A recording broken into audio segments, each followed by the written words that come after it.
So we are going to start our first session, the first session on PALM-COEIN and hysteroscopy. I'm going to invite our first speaker, directly from LA, Dr. Malcolm Munro, professor of the UCLA, and he is the co-founder of the FIGO menstrual disorder groups. And as you know, he's related, but he said, I am not the inventor or the creator of the PALM-COEIN. He's part of the group that did that, but he's a very important part of it. So Malcolm, please. Oh, thank you very much, Sergio, for those kind words. And thank you very much for this opportunity to speak to this meeting and essentially open up the Congress. So what we're going to do is talk about these two systems, and my disclosures are there. And what I want to try to do in this brief period of time is to have you understand the rationale for these two systems, and then understand System 1, System 2, and how you should or could use them to guide investigation in women of AUB in the reproductive years. And of course, it could be also applied to women who with, or at least part of the investigation for reproductive failure. And then how we can, at a high level, relate these results to therapeutic options. And I'll try to do it from the perspective of the intrauterine surgeon, and some of this was created with that in mind. And so if we first look at the rationale, we need to start with who are we talking about. And we're talking about these women in the reproductive years between menarche and menopause. And of course, I can't help but saying that some of these women do get pregnant, and the iron deficiency that may occur secondary to heavy menstrual bleeding can have permanent impacts, adverse impacts on fetal neurological development. So in fact, the affected populations include males and females in an indirect fashion. So you say, well, what were we trying to fix? What was the problem? And the first is that there were no standard definitions of the symptoms back 20 years ago. And although minimally invasive uterine procedures, be they hysteroscopic, be they image-guided, be they laparoscopic or laparotomic, were present, it became evident that as we had these, we needed to be more specific. You know, if you take out the uterus, you stop bleeding, don't you? That doesn't really matter what the cause is. But if we're going to be trying to be specific and precise with our therapy, we need to be specific and precise with our diagnoses. And so there were problems with the existing literature in which individuals with multiple different pathologies were conflated into one, menorrhagia or something like that. And so there was clinical confusion about what to offer, to whom, to when, and even what outcomes to expect. And it, of course, undermined our training as well. So all basic translational clinical epidemiological science was confounded by this. And of course, it impacted adversely our education and clinical care. So we had all these words. We called this word soup. And they were all floating around, and we decided back in about 2004 that we needed to standardize these terms. And what does menorrhagia mean? What does metametrorrhagia, et cetera? Because we needed to separate out. So if we have these diagnoses, for example, what we were seeing is these populations were merged into one. And so you couldn't really look at some of these minimally invasive approaches or pharmacological approaches and apply them properly. So what were we studying? Where are we going with this? And so back in about 2004, we actually started with the hematologists and tried to get involved with them in a partnership to sort out the coagulopathies. And then we expanded this. And this was early in the time when we were using Delphi processes to define this. So we had the RAN group involved. And we brought in a number of stakeholders. So journals, and so the major specialty and subspecialty journals representatives, the societies, major societies around the world and subspecialty societies. We brought in regulatory, the FDA and the NIH. This time we didn't bring in lay representatives. We might now with what we do. And so ultimately we had more than 25 countries involved.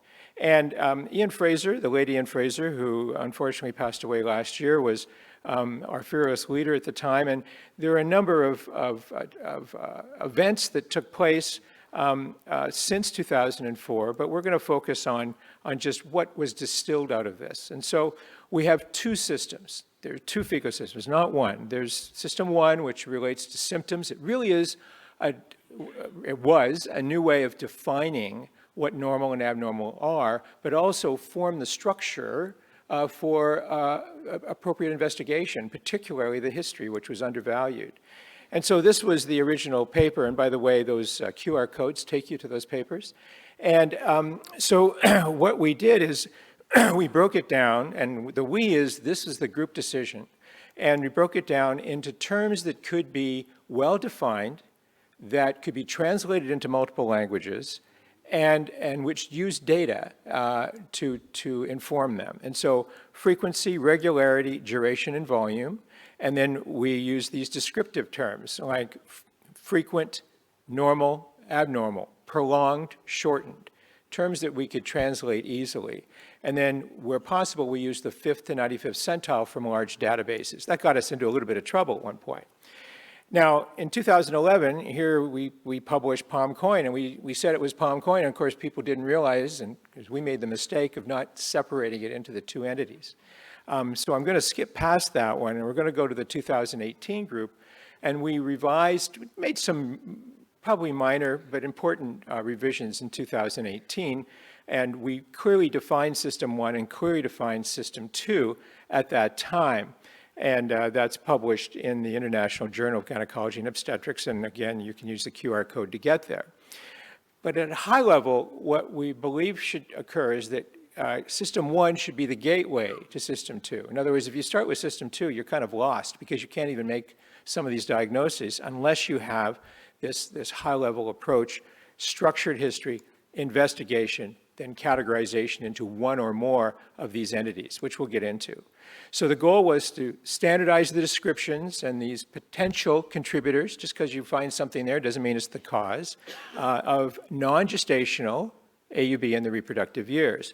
And the idea is that this would facilitate basic translational, clinical, and epidemiological research, and hopefully with that, improving clinical care, enhance teaching, and even facilitate communication with patients in terms of what to expect.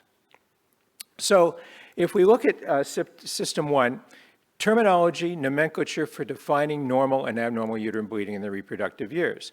So when I went into this process, I thought we were going to define all these, but it became pretty clear to the group that they didn't want to redefine all these because the definitions were everywhere. So it was decided to scrap all those terms, and that's in the 2007. And so these are the two papers that were published simultaneously in FNS and Human Reproduction.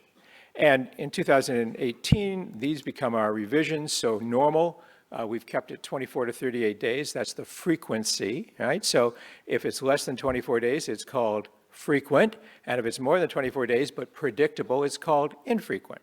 Fairly straightforward. And if there are no periods, then it's called amenorrhea. We kept that term. Duration, we've now reduced it to 2, either more than 8 days, abnormal, or less than 8 days, since there's no clearly defined implications of a short period. Now, all these terms can be changed with available data, but that's where we are right now. We made a mistake using 5th to 95th because a lot of women with ovulatory disorders, including PCOS, are normalized in these populations. And so we have a large range of normal, and then so we had to reanalyze the data and take 25th to 75th centile, since many women, if not most women, actually have a long cycle once a year for various reasons. So now our regularity, shortest to longest, is 7 to 9 days. And this is in the, overall, this is the group 18 to 46. We've not, and we probably need to do this, we've not defined normals or adequately, I don't think, discussed what should be expected under the age of 18 after menarche or after the age of 45, 46 and on. So these normals apply to that 18 to 46 age range. And then I'll talk about this in a second, but flow volume is heavy, normal, or light. And what we do clinically and what we do in research, or in some kinds of research, quantitative research, may differ. We allow for a categorization of intermenstrual bleeding, and of course, none is normal. And it can be random, which you might get with polyps and lesions, or it can be cyclically predictable, which may be endocrine in nature. And then we have a place for unanticipated or unplanned bleeding using hormonal contraception, for example.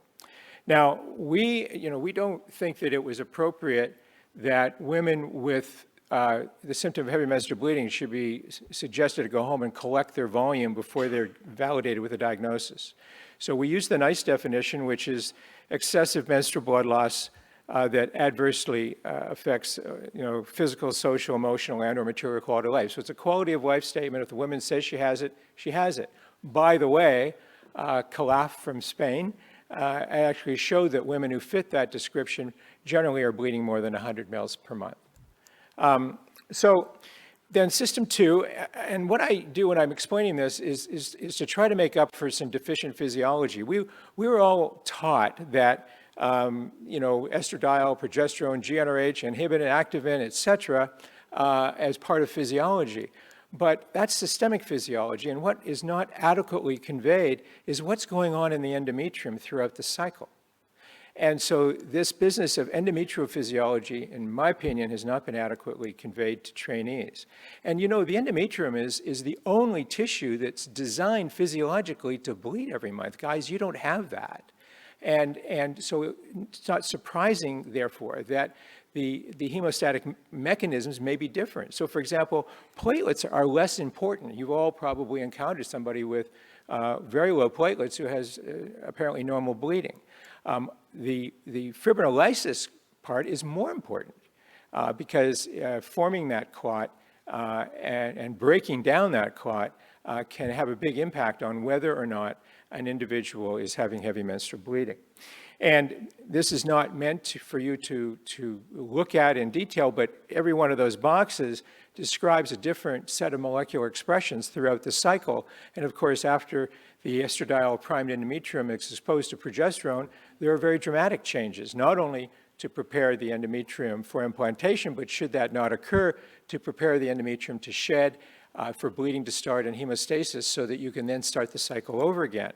And I'll just point you out to Hilary Critchley's very excellent description of this in 2020. I think this is mandatory reading for anybody involved in this particular circumstance. But to summarize, what one needs for hemostasis are vasoconstrictors like endothelin-1 and PGF2 alpha.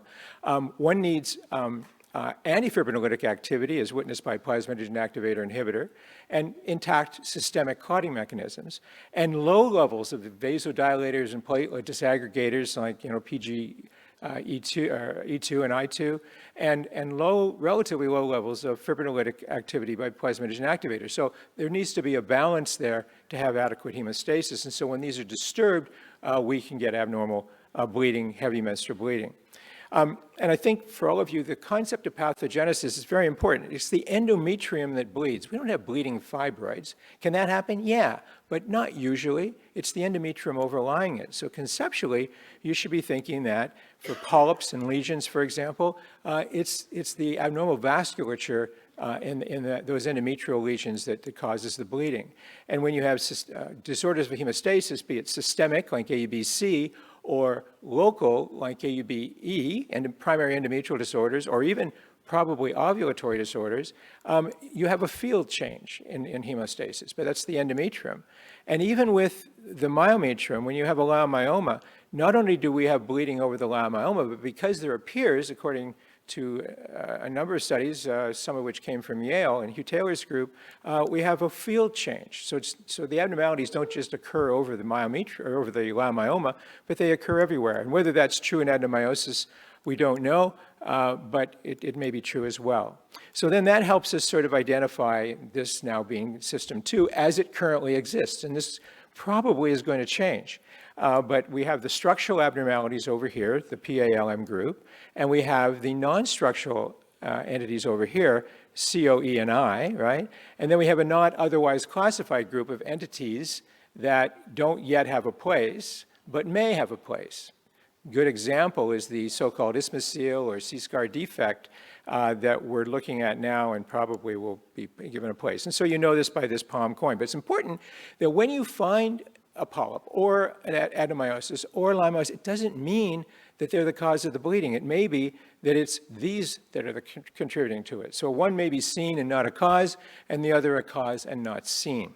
So if we go through this, endometrial polyps, for example, Marit Liang from Oslo did this work. Polyps are frequently asymptomatic. And when they are present, they more typically cause intermenstrual bleeding than heavy menstrual bleeding. So to find a polyp and say, well, that's the cause of your heavy menstrual bleeding, that probably isn't the case. You don't know for sure, but you have to be careful if you're a hysteroscopic surgeon to say, well, I'll take out your polyp to treat your heavy menstrual bleeding. Maybe it's important to take the polyp out, but to say that's going to treat the bleeding, that might be a stretch. And with adenomyosis, something similar. And so here's some work that came from London, and Joel Naftalin. I changed the topic there, or the title to HMB. Apologies, Joel. And 100 patients that only had adenomyosis.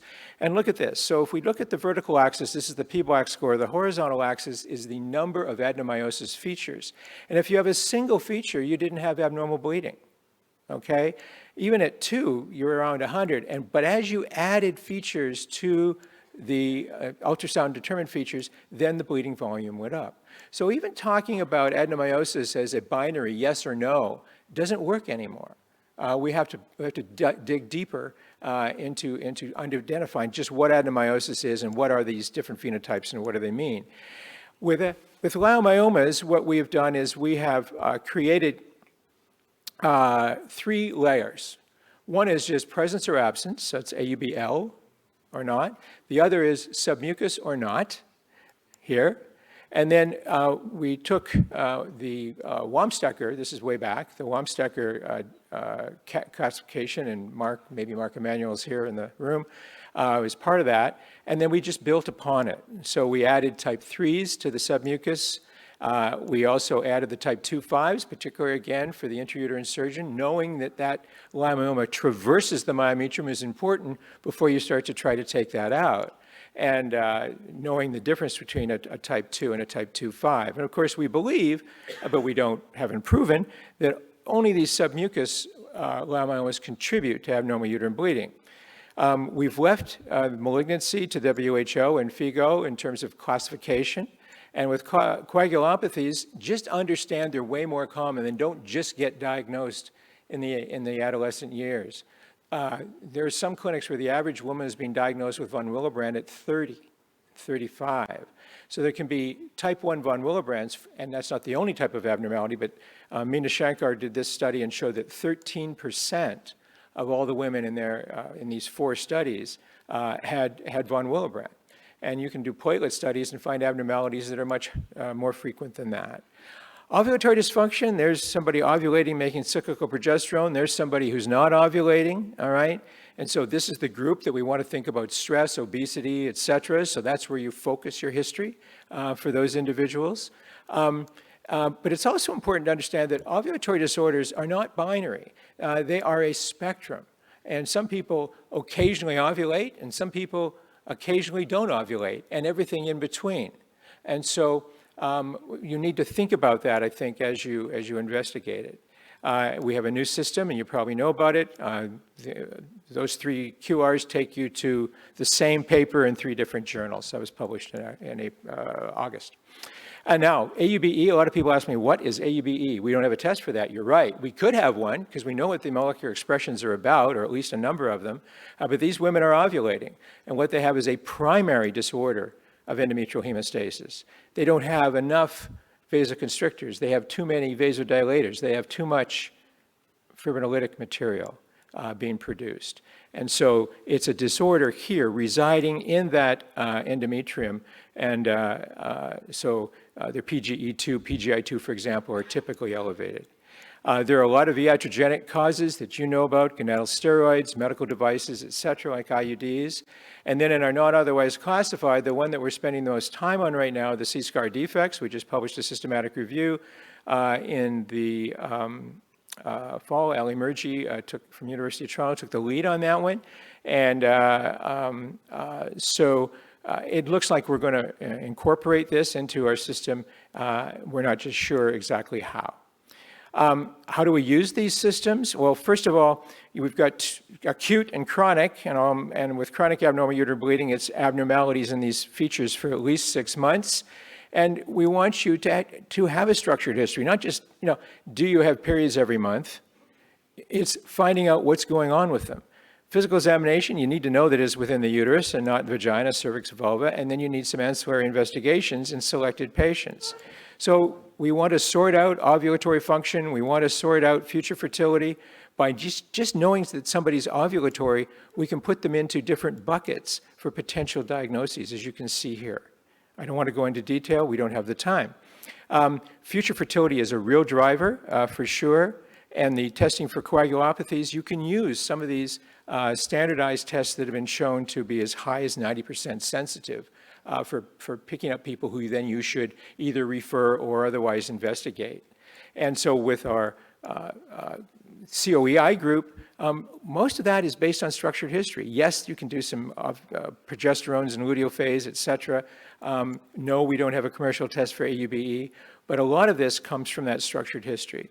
And then, of course, this imaging, hysteroscopy are the keys to sorting out, and sampling are the keys to sorting out these approaches. And it's really important, I think, that some of you, if you have an ultrasound machine, if you can do an endometrial biopsy, you can do a sonohystogram. And so, important thing to do. For the intrauterine surgeon, it's important to sort out the 2 5s from the 2s, so you need imaging to sort that out. Otherwise, you're going to be trying to do a deep type 2, if that's what you're doing, or a type 3, and you can be in the peritoneal cavities. So you need to be using imaging that's adequate so that, for example, here is a 1, 2, and a 3 without fluid in there. They all look pretty much the same, and there's the same type of appearance on MRI. So does everybody need to have this type of investigation? No.